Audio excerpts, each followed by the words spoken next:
Hello, everyone, and a warm welcome to today's discussion titled The Big Four, Substance and Hype, sponsored by Shift Central Market Intelligence. The Big Four accountancy firms are maneuvering to overcome legislative barriers while using economic leverage against an increasingly vulnerable U.S. legal sector. We have with us today panelists Stephen Poore, Chair Emeritus with Seyfarth Shaw, and Janet Stanton, partner at Adam Smith. Mr. Poore serves as an advisor to the firm's leadership and is an executive sponsor of strategic initiatives focused on innovation and growth. Ms. Janet Stanton is an accomplished business executive who brings her experience from diverse industries and professional service organizations to bear in the business and strategic issues facing law firms in the 21st century. Together, we'll take a closer look at the impact of the Big Four's disruptive foray into the United States legal sector. My name is Christina Montgomery, and I will be the moderator for today's webinar. If you wish to pose questions for our panelists, please use the chat function on the right side of your screen. We will open the panel for questions from the audience during the question and answer session in the second half of our webinar. Welcome, Stephen and Janet. Thanks so much for being with us today. Thank you for inviting us. It should be great fun. We're looking forward to it. Yeah, it's my great pleasure to be here. I think It absolutely is. Just as a little bit of background, so in the United States market, the Big Four firms cannot practice law, but many of their services are adjacent to and can encroach upon those traditionally offered by law firms. In markets outside of the United States, where new ownership structures for law firms have been approved, the Big Four have delved even further into the legal services space. The disruption potential is most apparent in regions where they're authorized to practice law, such as the United States, or the United States, the United Kingdom, and Australia. But existing barriers in the US have fostered an opinion that US-centric law firms should not worry about competition from this direction. Now, our warm-up question goes to both of our esteemed panelists. Are the Big Four really threatening the business of US law firms, or is this really just an issue in overseas markets, particularly where alternative business models have been approved? Maybe we'll start with Stephen. Yeah, that's a great starter question. I get that a lot. And I think the answer is they do pose significant competition to US-based law firms for a couple of reasons. First, all of us exist in a global economy. It's very rare. While there may be US-centric law firms, most AmLaw 200 law firms play in a global marketplace. They've got some presence or affiliations or work outside of the United States. And so the presence of the Big Four legal practices outside the United States has an impact and poses a direct competition to those areas of practice. But I think even more than that, you see the Big Four beginning to move that edge, even in a regulated environment, begin to move that edge of what they consider to be appropriate areas of practice further and further. The acquisition of GE's tax practice is an example by PwC. The recent PwC opening up their branded law firm in DC, where in fact, you can have non-lawyer ownership or partnership in firms, shows the intent. They're very small competitors now, and no one should lose sleep for tomorrow. But next year, the year after, 2 years from now, absolutely. Yeah, I completely agree. It's only a matter of time before the Big Four gain an effective market access to the US. I mean, first of all, guild-based and artificial barriers to competition tend to fall, and that's what happened in other Anglo-oriented jurisdictions. Collectively, the Big Four have over 8,500 lawyers globally, and they're often posting double-digit year-on-year growth. The US represents half of global legal demand, and I doubt they're going to ignore us. I really think this is a tsunami coming. I think another point is that while they're growing elsewhere, the Big Four are learning what works, what doesn't work, what clients want, what clients don't want, what they're willing to pay for. So I mean, when they eventually do launch here, they're going to hit the ground running. And I think they're embedded within that. Janet makes some great points, and embedded within that, really, there's sort of two regulatory frameworks here at issue. One is sort of Sarbanes-Oxley restrictions in the states over what adjacent practices accounting firms, for example, can offer to auditing clients. In the current legislative environment, will those restrictions be loosened? I have to tell you, I think there's a significant chance they will be, and those shackles may come off of accounting firms sooner than we think. Now, the restrictions on who can practice is a more state-by-state issue, and that's a more complicated set of regulations. But I think, to Jenna's point, I agree with the tsunami observation, and as we free up regulations, you're going to see it more and more. Thanks for that. Now, speaking of tsunamis, it hasn't quite reached the US shores yet, but obviously we're discussing today when it may. But Janet, does the rise of the Big Four in the legal space mean something different for law firm growth potential in regions outside of the US? So for example, Europe, Asia, the Middle East? Well, as Steve mentioned, a lot of the firms do operate, globally or certainly internationally. Many of these markets are already proving problematic for US-based firms. In fact, some firms are retrenching. So the rise of the Big Four only exacerbates those challenges. And a few of the reasons for that are the Big Four have astonishing equity, greater than any individual law firm. They also have the resources and business discipline to analyze their opportunities, which lawyers and law firms just tend not to do. So the job just becomes harder for the firms. I mean, the other thing about the Big Four is that they're operating differently than law firms. They're going to market in a different way.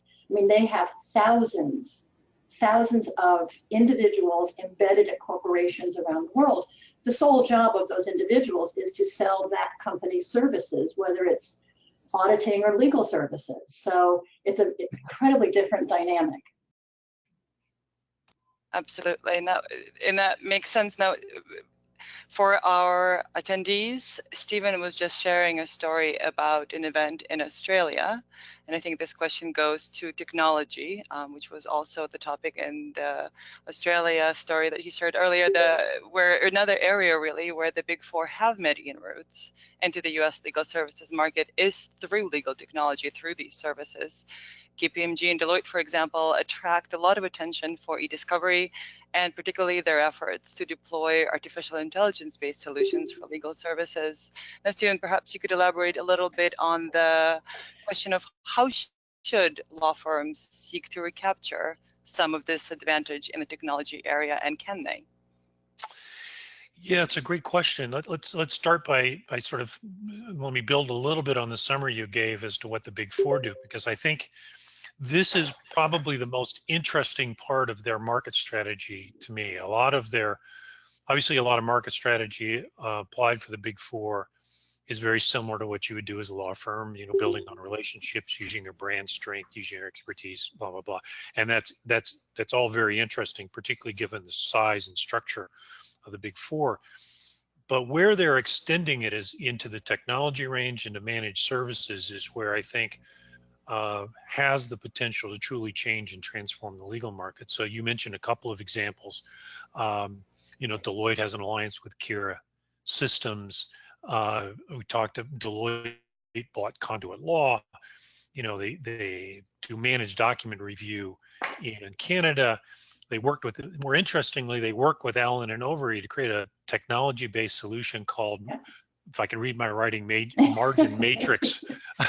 I may not have that quite right because I can't read what I scribbled. Which deals with derivative trading regulation, and I think is a fascinating example of this combination between Big Four and this incredibly, magic circle, law firm to try to come with solutions. And I think for law firms, the legal industry as a general proposition has been very loath to embrace technology in any meaningful way. I think it goes to the guild structure that Janet talked about. It goes to, a belief that computers can't do what people can do. And it comes from a fundamental lack of understanding as to what tech can and cannot do. And I think for Yeah. law firms, it's about a couple of things. It's developing a clear strategy around technology and what the role of technology is going to be in the delivery of your services to your client base. And every firm has got to answer that a little bit differently. And then it comes to a willingness to make investments. You look at these big four, they have no hesitation to make investments, and investments of a size that dwarf what any individual law firm can or will make. So for a law firm, you've got to be more nimble, and you've got to be more tactical about how you're going to deploy technology. But as you talk to GCs, you talk to buyers of legal services, this role of technology and this different way of delivering services is what they're looking for. In my not every single one, obviously I'm overgeneralizing, but that's what they're looking for. And if you want to play in this space, you need to get your head around it. You need to get your head around it much sooner rather than much later. It's not just marketing. It's actually about how you're delivering legal services. And let me just add one point to Steve's terrific answer. The other thing that works against law firms is their short-termism. You know, the balance sheets get at the end of the year, and even suggesting to firms that they have an R&D budget is often a difficult conversation for them, because they're like, you know, I'm going to be paying my partners less. And that really is a real impediment for a lot of law firms making these investments that they need to make. It's interesting, Janet, you said that. I don't think it was Bruce that told me this, but it was somebody who was consulting with law firms. I don't remember who, but they were saying that they were sitting in a couple of executive committee meetings of firms, not our firm, by the way. No, not your firm. But relating a story of a couple of times the partners on the executive committee saying, if this reduces my distribution by $1, I'm not voting for it. And you got to get past that mentality, because this is a question of medium-term and long-term survival. And if you're going to build a lasting organization, it's going to look a lot different 3 to 5 years from now if you're going to survive. And the big four see that. They seem to clearly see it. Yeah. To me. I think maybe speaking of the types of services and the investments that the big four are willing to make, they really can offer a much broader range of services than most law firms. And really, it's an advantage in all all phases of the business development cycle. And some firms have attempted to offer non-legal services themselves with a rather mixed record of success. Now, in both of your opinions, should more firms explore the option of adding capabilities outside of legal? Are there any best practices to follow or pitfalls to avoid? Really, I think U.S. law firms, for them, this is a particularly new territory. Yeah, we think the best approach is to partner extremely closely with the best of breed and what we call the new law providers. These are not core competencies of law firms, number one, but closely partnering with them we think makes enormous sense, as opposed to building their own for the most part. The other advantage of partnering is that you're not necessarily wedded to one or another answer. Yeah. Yeah, I think that's right. And I think you have to look at, you have to be honest with yourselves about what practice you're providing to clients. We all want to believe we're the highest skilled, most important purple unicorns out there, and that we do bet the company matters and therefore we can't be replaced. But the reality is a lot of the business we're actually performing is helping run the business.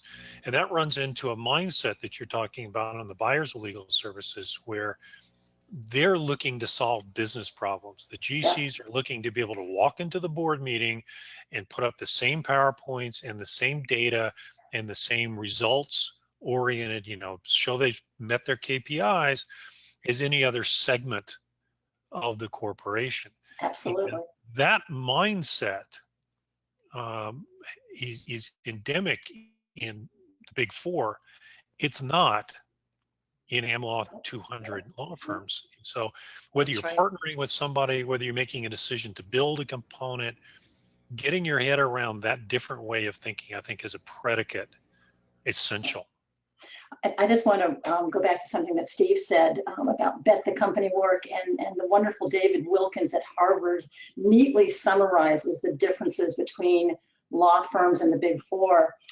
Law firms want bet the company work. The Big Four want run the company work. And there's a lot more there. And law firms think of themselves as, Steve saying, kind of craftspeople, you know, not business people. And that's going to begin to work against them. And I have a question to follow up on that, and I think you're absolutely right. Particularly for a new GC, the metrics that they're held to, like any other division of a corporation, is a really steep learning curve and a really big surprise once they walk into the role, at least in the beginning. And one of the selling points for the Big Four that we often encounter, and I think we just spoke about, centers on the fact that these accounting firms know their client's business and can really work with them as business partners. I think they're very much pushing that message around the globe, not just in the US. So my question is, in your opinion, to what extent is that really the case in terms of the Big Four's legal services teams? And to what extent is that still marketing hyperbole? It very much is the case. And I mean, these are sophisticated businesses. They are working eye level on multiple solutions with their clients. And as I said before, they're going to market in a much different, much more business oriented way. And hyperbole or not, we heard from a very senior guy at Deloitte Law that Deloitte is now the largest law firm by headcount in Spain, Greece, and Austria. So, yeah, so it's not hyperbole.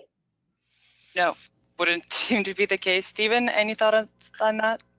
Yeah, no, I think that's as I said before, I think that's a real advantage. I agree with Janet. It's not hyperbole. It is the way it's ingrained in their DNA, given the way those organizations have been built and grown over a very long period of time. And it's interesting to watch them translate this into the legal practice. Again, not quite so much in the States, but outside of the States, particularly since you've got two things working here that are interesting. One, a lot of the leadership of the legal arms of these, of the Big Four, are homegrown talent.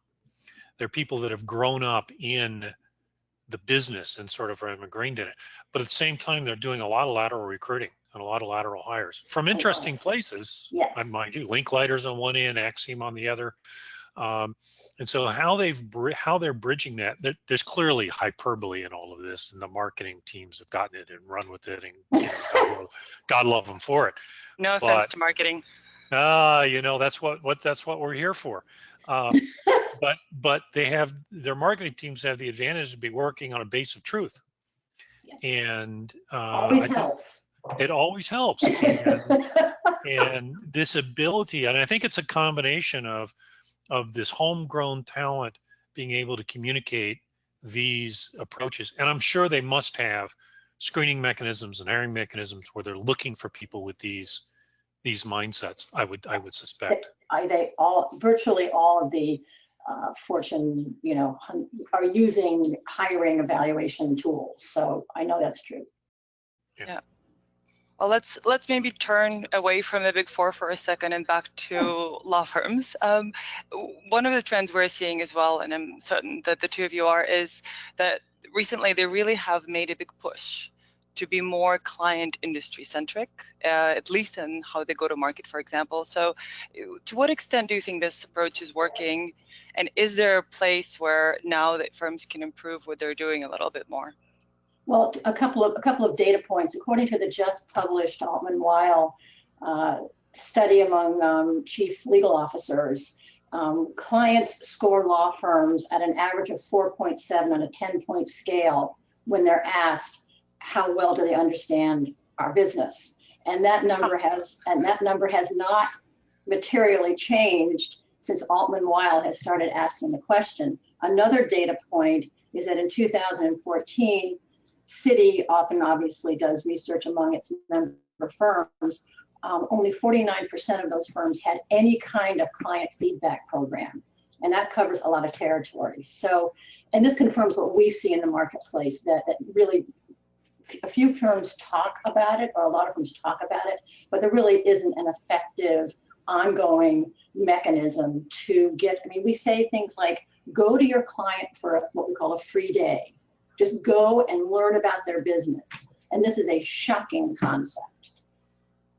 So I don't think they're doing much of that. Yeah, yeah, it's kind of amazing to me, but you're absolutely right, Janet, in the fact that 49% of law firms say that they have client feedback programs, but I will tell you, if you talk to GCs or you talk to assistant general counsel and ask them how many times their law firms come in and ask for genuine feedback, if I have 1 in 10 tell me it happens, I'm giving law firms the benefit of the doubt.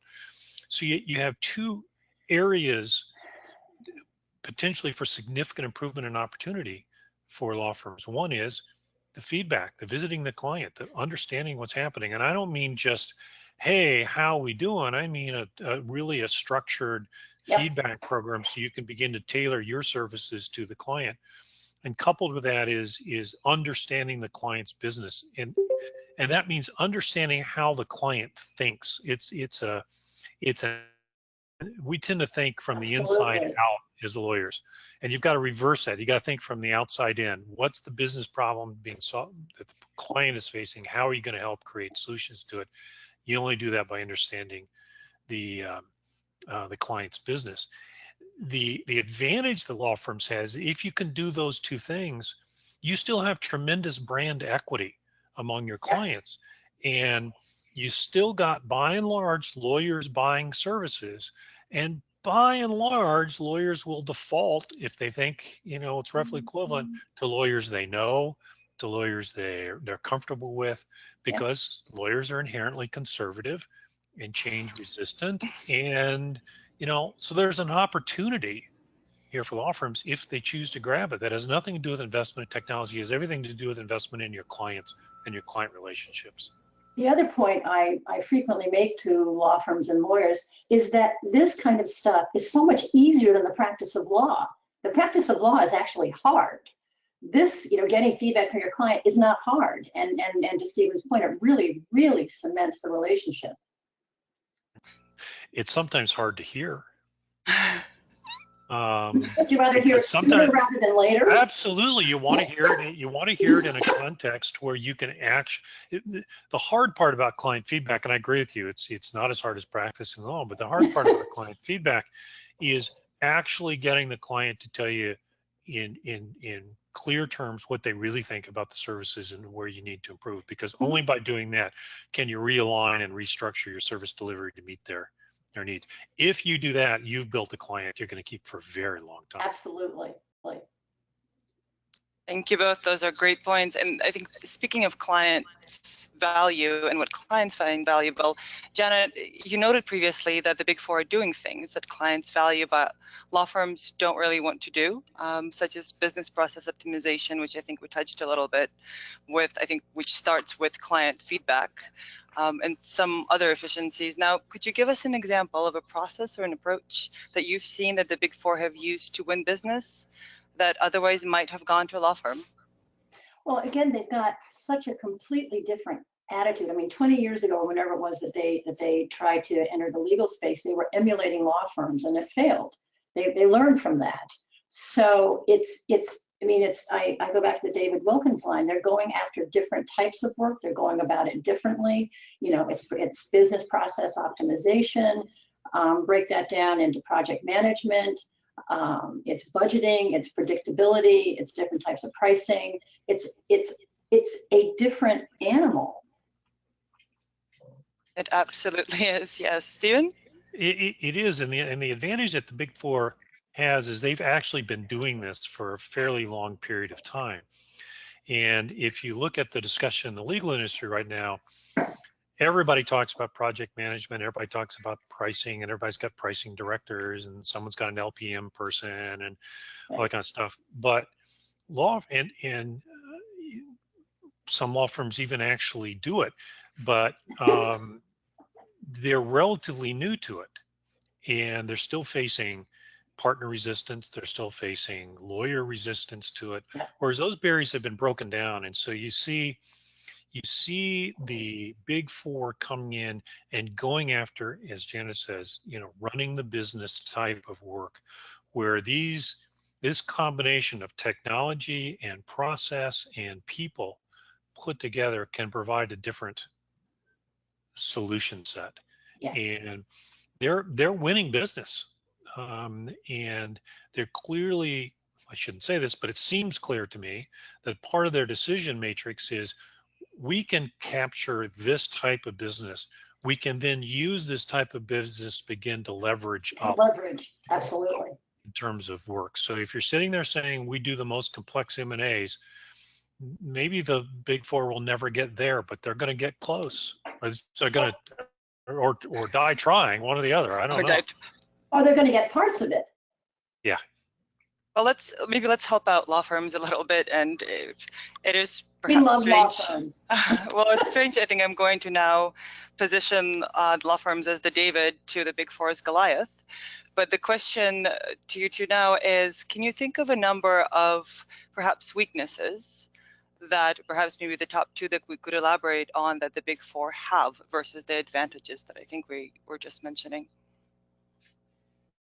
I'll give a couple. One obviously is the regulatory framework, particularly as you're talking about in the states. With Sarbanes-Oxley, there are still limitations on how they can offer integrated services. The restrictions don't actually work that much the other way. So, you're a law firm, you can offer in partnership with other entities these type of integrated services, and I think that's a weakness.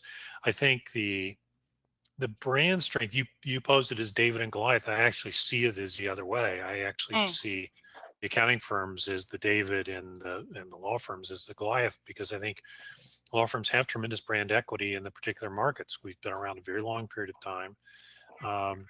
We know how to deliver services. They need to be done differently, and they need to be done more strategically, but we're building, by and large, from a base of relationships that's important, and fostering those, doing some of the things Janet says is an important bulwark against competition, whether it's from the Big Four, whether it's from new law, whether it's from LPOs. Yep. It's coming from all angles. Yeah. So I think the advantage right now that the top advantage that law firms have now is sheer brain power, IQ, gray matter. I will say, however, that I don't think that's a permanent advantage, but I think right now at this point, that's an advantage that law firms have over the Big Four, but it's not a permanent one. That's funny. That leads me into the next question a little bit, in terms of, we're all, I think, both Big Four and Big Law both rely on talent. Now, how do you see this foray into the US legal space in particular affecting the talent pool that Big Law relies on? Well, it's happening. I mean, just last week, the former managing partner of Kingwood Mallisons is now the head of KPMG Law. We often hear about quote unquote defections from, for example, Magic Circle firms, other firms. Stephen's point earlier that they are hiring, making some interesting hires. I also think that as the millennials develop into seasoned and highly valuable professionals, there's every indication soon, yes, it's happening. And I think they will be much more open to that. They're not as wed to the notion of partnership as us overworked baby boomers.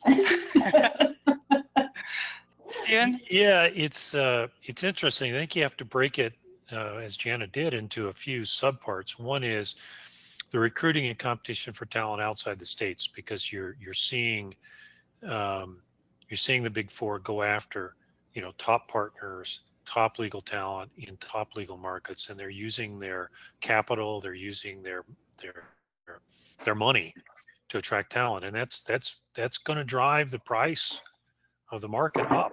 Now, are they hiring thousands of them? No, they're not. So let's not overstate it. But they are increasingly a competitor outside the market. Within the states, I think Janet's point's a really fascinating one, which is if you begin now to look at this long term, not just what are you competing for in driving services today, but long term. If the big four are able to convince the millennials, convince the people coming into the industry that they offer a different career path, they offer something different and more sustainable, they're going to start bleeding off, again, not in the thousands by any stretch of the imagination until regulation starts, but they're going to bleed off some talented people. Now, is that going to bleed into recruiting a lot of partner level talent in the States? I don't think so. I don't, some, but most of the competition for the baby boomers or the Gen X's is going to still be in the States, it's still going to be between law firms. They'll bleed off some, but they're not out there. I don't think looking for hundreds and hundreds of, top drawer partners at big AmLaw 100 firms. Yeah, they don't need them. I don't need them. It's not what they're trying to do into the market. Correct. Well, that's interesting because I think it's often noted that the big four do have an advantage over individual law firms in terms of capital, of services. That perhaps if we could turn, what are some of the top advantages that law firms have and that they could leverage today? Obviously, not just for the talent question, but for all of the themes that we've been discussing today. I'll let you go. Okay, thanks. Listen, I think for law firms, AmLaw 100 firms in particular, I think they sit at an interesting moment, a moment of tremendous challenge in the market, and a moment of whether it's big four, as I said, LPOs or new law or whatever it is coming in the market. But we have still at this point this incredibly magnificent client base, these really smart people, these talented people, these years of providing legal services. And that's an advantage. That's a real advantage. And if we can turn that and begin to incorporate some of these different ways of thinking about the delivery of legal services, whether it's through technology or different staffing models or different pricing models, I think law firms can build on their advantage. Not everyone is going to do it. And frankly, not every firm has to do it. I mean, there's law firms at the very, very top of the AmLaw 100 that, if I'm Cravath, am I that worried about this? I don't know, but I'm probably not. But for the other, 75 or 80 of us in the top 100, if we can think about it differently, we've got brand strength, we've got client relationships, we've got talented people. We can, with some restructuring and rethinking, really solidify our position.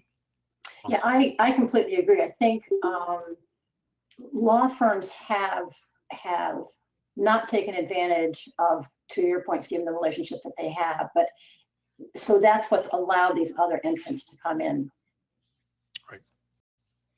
Right. That's interesting, and thank you both. Just maybe to elaborate a little bit now, what areas, and I know, Stephen, you mentioned some, but what areas, are there any others that perhaps are even, in their infancy at the moment that law firms can look to either build or reinforce for use in the future in the new legal world that we're entering, both, I think, from the technology side and obviously from the competition that the big four offer? Well, I think it's a matter of looking at this combination of technology and people. And by people, I mean not just partners and not just associates. I'm talking about lawyers, maybe flex time lawyers who work in alternative capacities, but also the allied professionals that you need to really support the practice. And to begin to think about how you can, given your practice and your particular strategic vision, which is different from every firm, how you can begin to use a variety of techniques, whether they be change management, or we would use Lean Six Sigma, or we would use design thinking, but there's different ways of doing it. but how you can begin to combine and be honest with yourselves about what type of practice you're really going after, because going after running the company business requires a different way of thinking than going after the true bet the company deal, bet the company piece of litigation. But if you think about it differently and you begin to thoughtfully plan out, you can achieve some really incredible results. Yeah, one of the things that we recommend to firms is that they do have an R&D program, that they do make a bunch, and it doesn't, you're talking, 1% of revenue, you have a nice amount of money, and make a bunch of small bets and learn from those and implement the ones that are working and shut down the ones that are not. Agreed. A true analysis of what's working and what's not. Now, out of all of the strategic options we just mentioned, do you think that seeking partnerships with the Big Four, obviously one of the Big Four, is an option? Is that a strategy that law firms should consider, or is that out of the question? Well, A&O's doing it. It really depends on what the firm is trying to preserve. Is it trying to preserve the firm? Then we think partnerships could be a credible option. On the other hand, if it's interesting careers for the lawyers, that's a different way of thinking about a firm, and a lot of firms are organized to optimize the experience of the individual lawyers. And if that's the case, dissolve the firm and join the Big Four. Well, actually, let's turn that around a little bit. That was extreme. I realize. But no, that's hyperbole. Hyperbole, just like marketing. Well, do you think one of the strategic options can be that, and I know, Stephen, you mentioned that the poaching of talent the other way will not be in high numbers, but will be present. Now, should law firms in turn seek to poach talent from big law, perhaps? I mean, from the Big Four? I think there are... From the Big Four, yes, absolutely. Yeah. I think there are going to be opportunities to do that. Obviously not in the States, by and large, because they're not really doing the type of work in the States that most law firms are looking for lateral partners from. But as they build their practices outside, Janet gave some statistics for a number of countries in Europe. They've got some really talented people. Now, I have no idea what their compensation structures are, what the equity issues are. I don't know any of that. But there is no reason why you shouldn't be considering the top people in the Big Four, just as you would consider top people in Magic Circle firms or Silver Circle firms or anything else. There's no reason for that. Yeah, I totally agree. That's interesting. I wonder how that will work itself out as we move further into this brave new world that we're entering. I think the overarching question that's on everyone's minds, and Stephen, you referred to this earlier at the beginning of our webinar, is the fact is in the United States, the regulatory barriers to Big Four's full entry into the market are still fairly high. Now, both of you, how much longer do you believe these barriers will last? And how much time and energy do you think firms should spend defending these barricades, from lobbying in Washington to any other tactics that they may take, I think also on this statewide basis, as you mentioned, Stephen? I think law firms should spend absolutely zero effort defending the barricades. Zip. First of all, the ABA and the state bars are doing a fine job. What individual law firms should be doing is developing strategies where they can meaningfully and sustainably compete in this new landscape. Each firm will be affected differently. Each firm has a different path, and that's what they should be focusing on, not these barriers. And they also don't want to appear to be on the wrong side of history, but they should be thinking about what their strategies are and anticipating what may be happening and what would work for their firm. Yeah. Boy, I couldn't give a better answer than that. That's just sort of perfect. I'd like to think of something she missed, but she sort of got it. The only thing I guess I'll add to that is that it's a mistake to sit here and think that these barriers are going to be some type of permanent protection against competition. And I think it tends to provide us with sort of false sense of security. When you look at Axiom, you look at a whole Integrion, you look at all of these entities that are carving out Zoom legal. I mean, you sort of name it. These are all areas I would have thought involved the practice of law, and yet they have found ways around state regulations. PwC, as I said, has opened up their offices in DC now only to practice non-US based law. They're registered Ford consultants. But there's a lot of ways to sort of chip around the edges, even given the existing regulatory structure. And I agree with Janet, the ABA and the local bar associations are doing yeoman's work defending these barricades. I wouldn't spend $1 as a law firm to do it. Yeah. It's not where I put my money. I think those of us joining from law firms can perhaps breathe a little bit easier, at least on how much revenue they should allocate for this particular question. I know we have a lot that have come in throughout the time that we've been talking, and I thank both of you for sharing your thoughts and views. I think it was, for me, particularly fascinating and insightful. And I just want to make sure that we leave enough time to answer questions from our audience. Sure. So we're going to turn the discussion to my colleague, Chris McKee, who will be joining us to moderate the question and answer part of the conversation today. Now, Chris, let's start with what questions have been showed so far. Hi, thanks, Christina, and good afternoon, Stephen and Janet. Hi. Hey, Chris. So I'm just going to relay some questions from our attendees this afternoon. The first question, I'll open the floor to both of you on this one.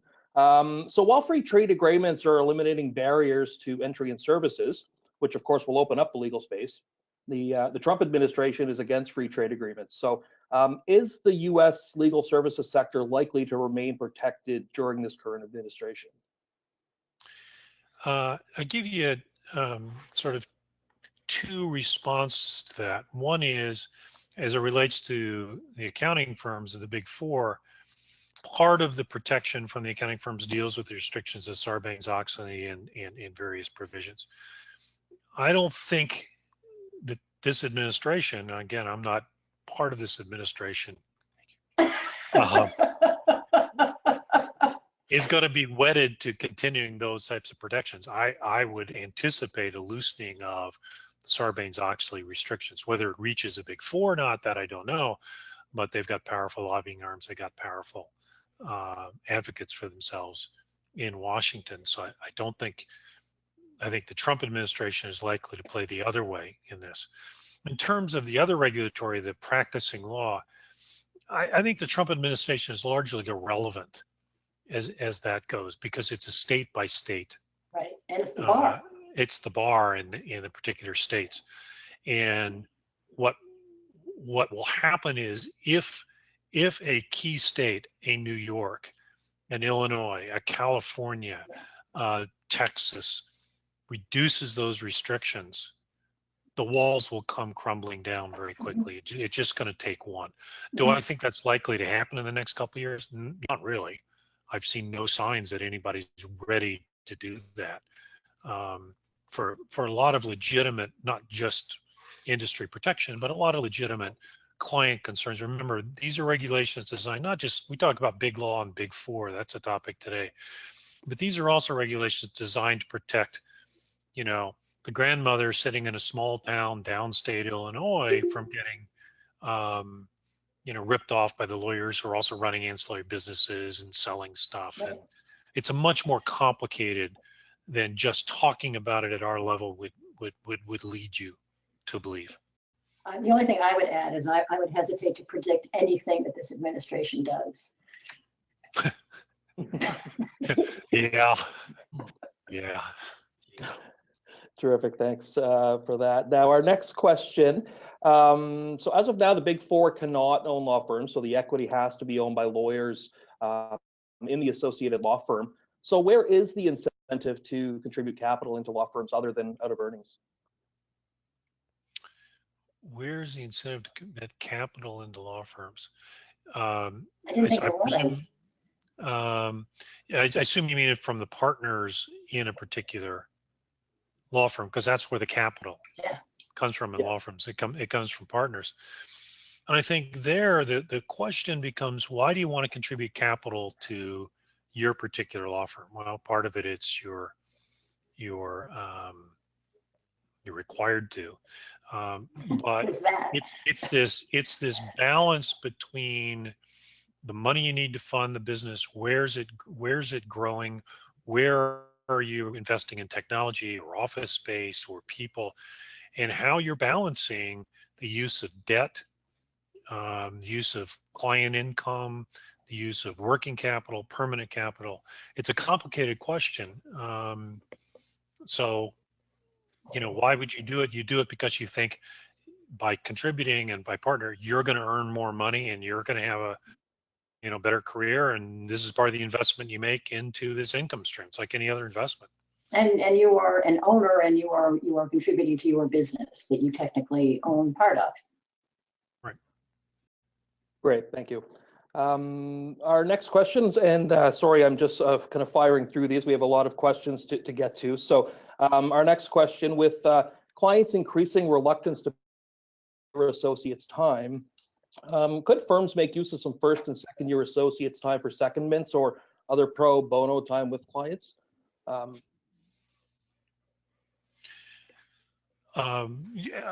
Yes, I guess is the answer to that. I think it is difficult these days to get clients to agree to pay for first or second years. So you have to begin to think. You have to balance your hiring needs. You've also got a tendency among millennials to stay, I think, on average 2.75 years. And so how are you going to develop the training? What you're really talking about is training and developing relationships with these new people coming into the institution. Pro bono is one way, secondments is another way, fellowships are another way. How much investment are you going to make? Because these are all investment decisions in technology and alternative staffing and new lawyers coming in. That's absolutely true. Janet, maybe we'll fire this one over to you.